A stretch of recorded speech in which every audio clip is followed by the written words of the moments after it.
Magandang araw sa inyong lahat at welcome sa aking channel. Umaasa rin ng aktres na si Janine Gutierrez na mahanap din niya ang kanyang Mr. Right.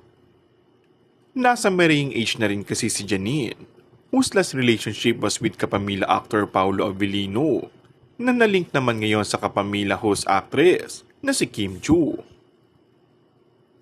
Inisblok noon ng showbiz insider na si OG Diaz ang nasagap niyang balita tungkol sa ugat ng hiwalayan ng rumored couple na sina Paolo Avellino at Janine Gutierrez.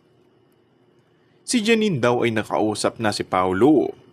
Parang ang pahiwatig ng mga salita ay anong plano natin, lahat ni OG. May plano naman daw talaga si Paolo para kay Janine, pero magkakaroon lang daw ng katuparan ng mga plano nilang pagpapakasal at pagpapamilya kapag nakagraduate na ng kolehiyo ang anak nitong si Aki na magka-14 anyos pa lang. Nagbigay naman ng pasabali si OG na wala pang kumpirmasyon ng tungkol sa iniulat niya noon na dahilan ng hiwalayan ng dalawa. Nagsimula raw itanong ni Janine ang tungkol sa pagpaplano ng kasal at pamilya para kay Paolo nang muli silang magkabalikan ng aktor. Ngunit wala pang ang plano ang aktor.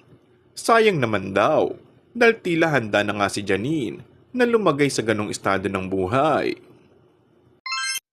And that's all for our today's video. Kung bago ka lang sa aking channel ay mag-subscribe at pindutin na rin ang notification bell. Maraming salamat!